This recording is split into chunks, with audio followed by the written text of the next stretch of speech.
వ్యూహం సినిమాకు సెన్సార్ అడ్డంకులు తొలగాయి. టీడీపీ అభ్యంతరాలతో 3 సార్లు సెన్సార్ కు వెళ్లిన వ్యూహం ఎట్టకేలకు వెండి తెరపై మెరవనుంది. అయితే ఇందులో 22 చోట్ల మ్యూట్లు, 2 సన్నివేశాల తొలగించినట్లు తెలుస్తుంది. సినిమాలో పాత్రలకు పెట్టిన చంద్రబాబు, పవన్, జగన్ పేర్లను సెన్సార్ బోర్డు మార్పించిందట.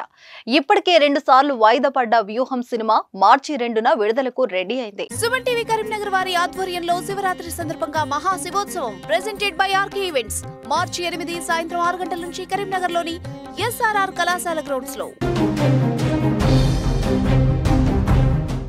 వ్యూహం సినిమా రిలీజ్ గురించి ఆర్జీవీ ఎంత తాపత్ర పడుతున్నారో అంత లేట్ అవుతుంది. వైసీపీ పార్టీ అధినేత ఏపీ సీఎం జగన్ మోహన్ రెడ్డి జీవితం ఆధారంగా టాలీవుడ్ కాంట్రవర్సియన్ డైరెక్టర్ రామ్ గోపాల్ వర్మ తెరకెక్కించిన పొలిటికల్ డ్రామా సినిమాలు వ్యూహం, శపథం చిత్రీకరణ పూర్తి చేసుకున్న ఈ 2 చిత్రాలు ఇప్పటికే రిలీజ్ కావాల్సిందే. కానీ వివాదాల వల్ల పోస్ట్ పోన్ అవుతూ వచ్చింది.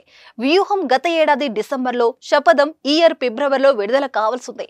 ఈ సినిమాలో చంద్రబాబు నాయుడు ప్రతిష్టని దెబ్బతీసేలా సన్నివేశాలను రూపొందించారని నారా లోకేష్ ఈ సినిమా రిలీజ్ ని అడ్డుకుంటూ కోర్టులో పిటిషన్ వేయడంతో రిలీజ్ వాయిదా పడింది. ఈ చిత్రాన్ని ఎలాగైనా రిలీజ్ చేయాలని పట్టుబట్టిన ఆర్జీవీ కోర్టులో పోరాడి రిలీజ్ కి అన్ని అడ్డంకులు తొలగించుకుని సినిమాని ఆడియన్స్ ముందుకు తీసుకురాబోతున్నారు. కోర్టు నుంచి గ్రీన్ సిగ్నల్ రాగానే వ్యూహం ని ఫిబ్రవరి 23న, శపథం ని మార్చి 1న రిలీజ్ చేయబోతున్నట్లు ప్రకటించారు.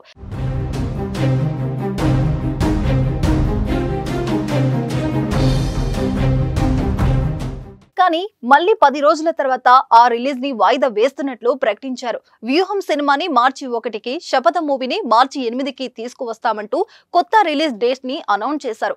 ఇప్పుడు మళ్ళీ మరోసారి డేట్ ని మారుస్తున్నట్లు ఆర్జీవీ ప్రకటించారు. మార్చి 1న విడుదల కావలసిన వ్యూహం సినిమాని ఒకరోజు ఆలస్యంగా మార్చి 2న తీసుకువస్తున్నట్లు ఆర్జీవీ స్వయంగా ప్రకటించారు. వ్యూహం సెన్సార్ సర్టిఫికేట్ పోస్టు చేస్తూ పట్టు వదలని విక్రమార్కుడిని అంటూ రాసుకొచ్చారు. ఈ చిత్రానికి U/A సర్టిఫికేట్ ఇచ్చారు. మొత్తం 2 గంటల 1 నిమిషం 37 సెకండ్ల డ్యూరేషన్ తో వ్యూహం ఆడియన్స్ ముందుకు వస్తుంది.